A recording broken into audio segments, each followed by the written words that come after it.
भारतले भुटानमाथि बढाएको दबदबापछि चीन एक्सनमा उत्रदै भुटानको प्रभुसत्ता जोगाउन चीनले यस्तो योजना बनाउँदै दलाई लामाको बारेमा विश्वमा चीनले भ्रम फैलाइरहेको तिब्बतको निर्वासित सरकारको आरोप, यस्ता भ्रममा नपर्न विश्वलाई गर्यो अपिल। नेपालमा चीनले फैलाएका भ्रम चिर्न भन्दै अमेरिकी सहायक विदेश मन्त्री आज नेपाल आउँदै चीन र रुसले अमेरिकाको कुप्रचार गरेको अमेरिकी सरकारको आरोप। पाकिस्तानलाई अमेरिकाले अत्याधुनिक हतियार दिएपछि झस्कियो दिल्ली, भारतीय विदेश मन्त्री एस जयशङ्करले दिए यस्तो प्रतिक्रिया। नागरिकता विधेयक पास नगरेर राष्ट्रपतिले गम्भीर राष्ट्रघात गरेको काङ्ग्रेसको ठहर, प्रवक्ता महतले लगाए गम्भीर आरोप। र प्रशान्त क्षेत्रमा खाद्य सुरक्षाको लागि भन्दै एसियाली विकास बैङ्कले छुट्यायो 18 खर्ब बजेट, गरिब राष्ट्रहरूलाई सहयोग गर्न परराष्ट्र सचिव पौड्यालको राष्ट्रसङ्घबाट अपिल। नमस्कार, ग्रेटर नेपाल टिभीले तयार पारेको न्युज अपडेटबाट यहाँलाई हार्दिक स्वागत छ। अब न्युज अपडेट विस्तारमा।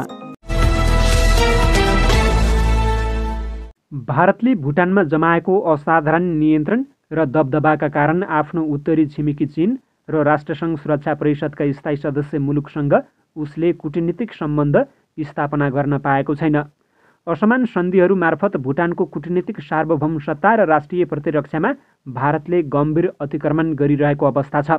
भारतले विगतमा यही खालको बलमिच्याइपूर्ण नीति सिक्किम मामिलामा अख्तियार गरेको थियो। सन् 1960 र 1970 को दशकमा सिक्किमको सार्वभौमिकताका लागि भएका विद्रोहहरू भारतीय सैनिकको क्रूर हस्तक्षेप मार्फत नियन्त्रणमा लिएको थियो। नयाँ दिल्लीले सिक्किमका राजालाई अपदस्थ गरेपछि संसदीय जनमत सङ्ग्रहलाई आफ्नो पक्षमा उपयोग गरी सिक्किमलाई आफूमा गाभ्न सफल भएको थियो। सिक्किमको भारत विलय भुटानका लागि खतराको घन्टी हो। सानो हिमाली अधिराज्य भुटान जबरजस्ती भारतको अनावश्यक हस्तक्षेप झेल्न विवश रहेको छ। स्वतन्त्र भएपछि बेलायतले खडा गरेका उपनिवेशकारी नीतिहरू र क्षेत्रीय प्रभुत्ववाद उनीहरूको चाहना विपरीत भारतले आफू नजिकका ससाना हिमाली राज्यमाथि लाद्दै आएको छ। भुटानको सार्वभौम सत्ताको रक्षा गर्ने नाममा भारतले नाङ्गो रूपमा सीमा क्षेत्र स्थित नजिकको चिनिया भूभागमा भइरहेको सडक निर्माणमा अवरोध पुर्याएको छ। यसपालिको सीमा विवादमा नयाँ दिल्लीको क्षेत्रीय प्रभुत्व अझै कठोर रूपमा प्रस्तुत भएको देखिन्छ। चीनले सडक निर्माण गरिरहेको स्थल भारतको सिलगढी करिडोर नजिक पर्छ, जुन भारतको सधैँ अशान्त रहने उत्तर पूर्वी क्षेत्र पुग्ने प्रमुख मार्ग हो। उक्त सडक निर्माणका कारण आफ्नो संवेदनशील सिलगढी करिडोर खतरामा पर्न सक्ने आशंकामा चिनिया भूभागमा पसेर भारतीय सैनिकले सडक निर्माणमा अवरोध गरेको छ। यसबाट देखिन्छ कि नयाँ दिल्लीको क्षेत्रीय प्रभुत्ववाद अत्यन्त चरम बिन्दुमा पुगेको अवस्था छ। भारतले आफ्नो यस खाले उत्तेजनात्मक व्यवहारको लागि मूल्य अवश्य चुकाउनु पर्नेछ। भारतले हिमाली राज्यहरूमा गरेको हस्तक्षेपपूर्ण कार्यप्रति विश्वले ध्यान केन्द्रित गर्नुपर्ने आवश्यक रहेको छ। भुटानको विद्यमान दुविधाप्रति चनाखो रहँदै भुटानलाई भारतको नियन्त्रणबाट बचाउनेतर्फ अन्तर्राष्ट्रिय समुदायले सोच्नुपर्छ। भुटानको कूटनीतिक र प्रतिरक्षा सार्वभौम सत्ताको पुनर्बहालीका खातिर चीनले अन्तर्राष्ट्रिय समुदायको नेतृत्व गर्नुपर्छ। भारत र भुटान बीचका असमान सन्धिका कारण भुटानका जनताको चाहनाको मानमर्दन गरेको छ, जुन अन्त्य हुनैपर्छ।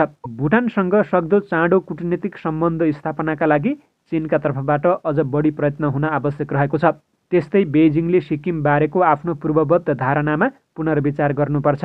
चीनले सन् 2003 देखि सिक्किमको भारतमा विलयलाई मान्यता दिए पनि अहिलेको सीमा विवाद मामिलामा आफ्नो धारणा पुनर्विचार गर्नु आवश्यक रहेको छ। अहिले पनि सिक्किम स्वतन्त्र राज्य हुनुपर्छ भन्दै आफ्नो इतिहासप्रति गौरव गर्नेहरू रहेका छन्।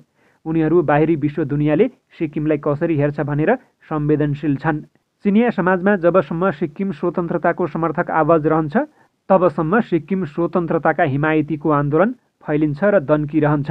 विगतमा सधैँ भारतले प्रयोग गर्ने दलाई लामा कार्डका कारण चीन चिन्तित रहने गर्थ्यो, तर अब यो कार्ड अति प्रयोग भई काम नलाग्ने भइसकेको छ। यसले अब तिब्बत बारेको प्रश्नमा चीनलाई कुनै अतिरिक्त असर पार्न सक्ने छैन। यदि भारतका संवेदनशील मुद्दामा बेजिङले अबका दिनमा आफ्नो अडान परिवर्तन गर्न सक्यो भने दिल्लीसँग व्यवहार गर्दा चीनलाई त्यो बलियो कार्ड हुन सक्छ।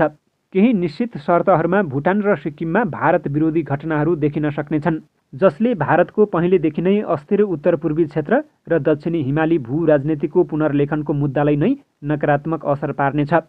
चीन भारत सम्बन्ध जटिल रहेको छ। बेजिङ आफू शक्तिशाली भए पनि दिल्लीसँग भिड्न चाहिरहेको छैन। तथापि चीनसँग भारतलाई उत्तेजित हुनबाट रोक्न पर्याप्त उपाय चाहिँ हुनुपर्छ।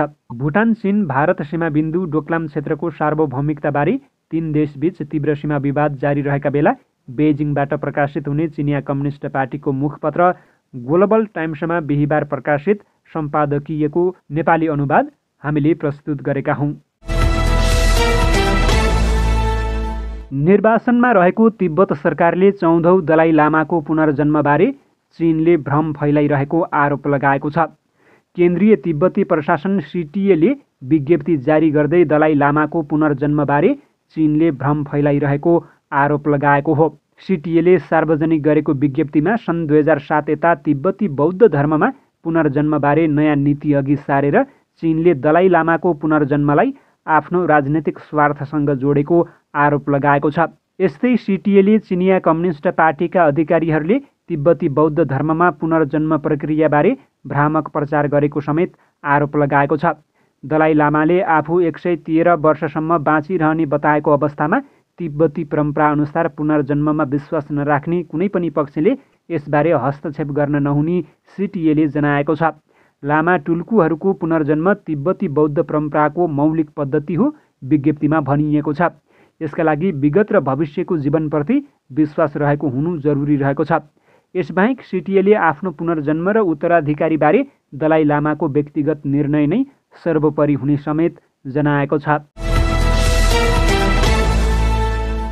परराष्ट्र सचिव भरतराज पौडेलले विश्व शान्ति, कोभिड महामारी, भू-राजनैतिक तनाव, असमानता, वातावरण परिवर्तन जस्ता पक्ष विश्वसामु अहिले चुनौतीका रूपमा देखा परेको बताउनु भएको छ। नेपाली प्रतिनिधि मण्डलको नेतृत्व गर्दै संयुक्त राष्ट्रसङ्घको 77औं साधारण सभामा भाग लिने क्रममा परराष्ट्र सचिव पौडेलले विश्वमा देखिएका चुनौतीको सामना गर्न अन्तर्राष्ट्रिय स्तरमा बलियो ऐक्यबद्धतासहित सहयोग र सहकार्य हुनुपर्ने धारणा व्यक्त गर्नुभएको छ। कोभिड महामारी नियन्त्रण गर्नु अहिले विश्वको प्रमुख प्राथमिकता रहेको उल्लेख गर्दै उहाँले मानव जीवन रक्षाका लागि आवश्यक कोभिड विरुद्धको खोप समान रूपमा विश्वभर उपलब्ध हुनुपर्नेमा जोड दिनुभएको छ। लक्षित जनसङ्ख्याको 96% भन्दा बढी जनतालाई खोप दिन नेपाल सफल भएको चर्चा गर्दै परराष्ट्र सचिव पौडेलले कोरोना विरुद्धको खोप अभियानमा नेपाललाई सहयोग गर्ने छिमेकी देश भारत र चीन सहित विकास साझेदार देश र निकायलाई धन्यवाद दिनुभएको छ। विश्वमा देखिएका उल्लेखित चुनौतीबाट विशेष गरी अति कम विकसित र कम विकसित देश प्रभावित भई दिगो विकासको लक्ष्यको उपलब्धि हासिल गर्न कठिन हुने धारणा व्यक्त गर्दै संरचनागत आर्थिक रूपान्तरण, बृहत लगानी र क्षमताको अभाव तथा दिगो विकासका पक्षमा लिएका लक्ष्य पूरा गर्न नसके पनि विकासको पथमा नेपाल लम्किरहेको उहाँले बताउनु भएको छ। सचिव पौडेलले बाह्य लगानी वृद्धि गर्न, ऋण सहयोगमा सहुलियत दिन, व्यापार प्रवर्धनमा सहयोग गर्न र विकास निर्माणको पक्षमा सहयोग अभिवृद्धि गर्न विश्व समुदायको ध्यानाकर्षण गर्नुभएको छ। भारतका विदेश मन्त्री एस जयशङ्करले पाकिस्तानलाई F-16 जेट प्याकेज आपूर्ति गरेको असन्तुष्टि जनाएपछि वासिङ्टनले भारत र पाकिस्तान आफ्नो साझेदार भएको प्रतिक्रिया दिएको छ। यस महिनाको सुरुमा अमेरिकाले $45 करोड मूल्य बराबरको एक सम्झौतालाई स्वीकृति दिएको छ, जस अनुरूप पाकिस्तानलाई F-16 विमान तथा सम्बन्धित उपकरणको सम्भावित बिक्री हुनेछ। भारतले उक्त कदमको निजी रूपमा विरोध गरेको थियो। आइतबार अमेरिकामा रहेका जयशङ्करले भारतीय मूलका अमेरिकी समुदायले आयोजना गरेको कार्यक्रममा बोल्ने क्रममा पाकिस्तानलाई युद्धका विमान बेच्न अमेरिकाले दिएको तर्क कमजोर धरातलमा उभिएको बताएका थिए। F-16 जस्तो क्षमताको विमान आतंकवादीहरूसँग लड्नका लागि भन्ने अमेरिकाले जुन तर्क दिएको छ त्यसमा कुनै दम छैन। यो को विरुद्ध प्रयोग हुन्छ भन्ने सबैलाई थाहा भएको कुरा हो, जयशङ्करले भने। भारतीय विदेश मन्त्रीले गत वर्ष वासिङ्टन अफगानिस्तानबाट अपमानित भएर निस्कनु परेको र त्यसको पछि पाकिस्तानको हात भएको सम्झाएका थिए र अमेरिकाले अहिले उसैसँग साझेदारी गरेकोमा उनले प्रश्न उठाएका थिए। अमेरिकी विदेश मन्त्रालयका प्रवक्ता नेड प्राइसले एक दिनपछि जयशङ्करको कथनमा प्रतिक्रिया दिएका छन्। त्यसले भारत र पाकिस्तानसँग वासिङ्टनको सम्बन्ध स्थिर रहने सङ्केत गर्दै दुवैमा आफूहरूको साझा चासो रहेको बताएका छन्। हामीले भारत र पाकिस्तानसँगको हाम्रो सम्बन्धलाई एउटासँग भए अर्कोसँग नहुने शैलीमा हेर्दैनौँ, नियमित मिडिया ब्रिफिङमा सोधिएको प्रश्नको जवाफमा अमेरिकी विदेश मन्त्रालयका प्रवक्ता प्राइसले भनेका छन्। प्राइसले अघि भनेका छन्, भारत र पाकिस्तान दुवै हाम्रा साझेदार हुन् र प्रत्येकसँग हाम्रा फरक फरक प्राथमिकता रहेका छन्। दुवैलाई हामी साझेदारीको रूपमा हेर्छौँ किनभने धेरै अवस्थामा हाम्रा साझा मूल्यहरू छन्।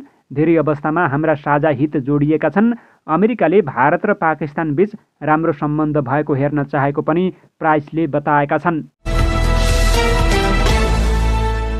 सरकारको नेतृत्व गरिरहेको दल नेपाली काङ्ग्रेसले राष्ट्रपति विद्यादेवी भण्डारीले नागरिकता विधेयक प्रमाणीकरण नगर्नु दुर्भाग्यपूर्ण संविधानको ठाडो उल्लङ्घन भएको बताएको छ। मङ्गलबार पार्टी केन्द्रीय कार्यालय सानेपामा आयोजित पत्रकार सम्मेलनमा बोल्दै काङ्ग्रेस प्रवक्ता प्रकाश शरण महतले संसदले 2 पटक पारित गरेको विधेयकमा नयाँ विषय नभएको बताएका छन्। यो विधेयकमा कुनै नयाँ व्यवस्था गरिएको थियो। यस्तै व्यवस्थासहित तत्कालीन प्रधानमन्त्री केपी शर्मा ओलीले ल्याएको अध्यादेश राष्ट्रपतिले तत्काल प्रमाणीकरण गर्नुभएको थियो। महतले भने अहिले संसदले 2 पटक पारित गरेर पठाउँदा पनि प्रमाणीकरण नगर्नु दुर्भाग्यपूर्ण र संविधानको ठाडो उल्लङ्घन हो। नागरिकता विधेयक प्रमाणीकरण नगरेर राष्ट्रपति भण्डारीले निर्वाचनको मुखमा यो विषयलाई राजनीतिक रङ दिन कोसिस गरेको पनि महतले आरोप लगाएका छन्। एसियाली विकास बैंकले खाद्य सुरक्षाको लागि एसिया प्रशान्त क्षेत्रमा ठूलो रकम उपलब्ध गराउने घोषणा गरेको छ। बैंकले मङ्गलबार आगामी 3 वर्ष अर्थात् सन् 2022 देखि सन् 2025 सम्म उक्त रकम उपलब्ध गराउने घोषणा गरेको हो।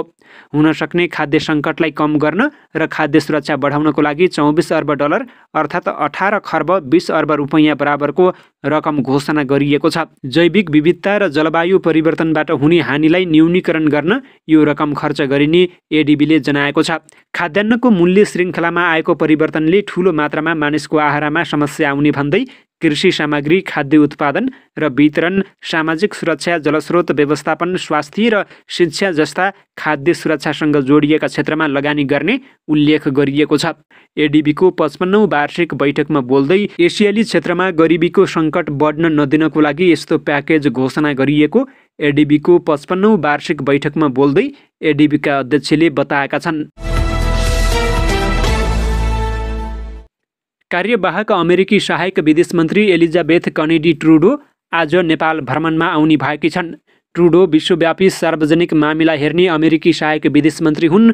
अमेरिकी विदेश मन्त्रालयका उच्च अधिकारी ट्रुडोले नेपालमा रहँदा मिथ्या सूचना र लोकतन्त्रमा सञ्चारको भूमिकाबारे विभिन्न क्षेत्रका व्यक्तिसँग अन्तर्क्रिया गर्ने कार्यक्रम रहेको अमेरिकी विदेश मन्त्रालयले प्रेस विज्ञप्तिमा जनाएको छ।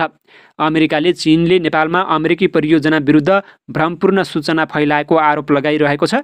नेपाल भ्रमणमा आउन लागेकी अमेरिकी वरिष्ठ कूटनीतिज्ञ ट्रुडोले चीनका तर्फबाट अमेरिका र अमेरिकी मान्यता विरुद्ध फैलाइएका मिथ्या सूचनाको प्रतिवाद कसरी गर्न सकिन्छ भन्नेबारे छलफल गर्ने बताइएको छ। पछिल्लो पटक नेपालमा अमेरिकाले अघि सारेको मिलेनियम च्यालेन्ज कर्पोरेसन एमसिसी परियोजनाबारे चीनले सामाजिक सञ्जाल र मिडिया मार्फत भ्रमपूर्ण सूचना दिएको आरोप अमेरिकाले लगाएको थियो, तर चीनले उक्त आरोप अस्वीकार गरेको थियो। नेपालका लागि प्रस्तावित अमेरिकी राजदूत डिन थम्पसनले अमेरिकी संसद सिनेटमा गत जुलाईमा संसदीय सुनवाईका क्रममा चीनले एमसिसीबारे भ्रमपूर्ण सूचना फिजाए पनि नेपालको संसदले एमसिसी परियोजना पास गरेको बताएका थिए। त्यस लगत्तै नेपाल स्थित चिनिया दूतावासले उक्त आरोपको खण्डन गरेको थियो। चिनिया दूतावासले अमेरिकी राजदूतको अभिव्यक्ति चीनलाई बदनामी गराउने चालका रूपमा व्याख्या गर्दै राजदूतको भनाइले नेपाल र नेपाली जनताको अपमान भएको बताएको थियो। अमेरिकी विदेश मन्त्रालय स्टेट डिपार्टमेन्टका अनुसार उनले नेपालमा रहँदा अल्पसङ्ख्यक समूहका अभियन्ता र सञ्चार क्षेत्रका व्यक्तिहरूसँग भेट गर्ने कार्यक्रम रहेको छ। 12 दिनको विदेश यात्रामा उनी नेपालपछि संयुक्त अरब इमिरेट्स जानेछिन्। त्यसपछि उनी मध्य एसियाका उज्बेकिस्तान र किर्गिस्तान जानेछिन्। चीन र रुसले मिडिया र सामाजिक सञ्जाल मार्फत ती देशमा अमेरिकी स्वार्थ विरुद्ध भ्रमपूर्ण सूचना फैलाएको आरोप अमेरिकाले लगाइरहेको छ, तर रुस र चीनले त्यसको प्रतिवाद गरिरहेका छन्।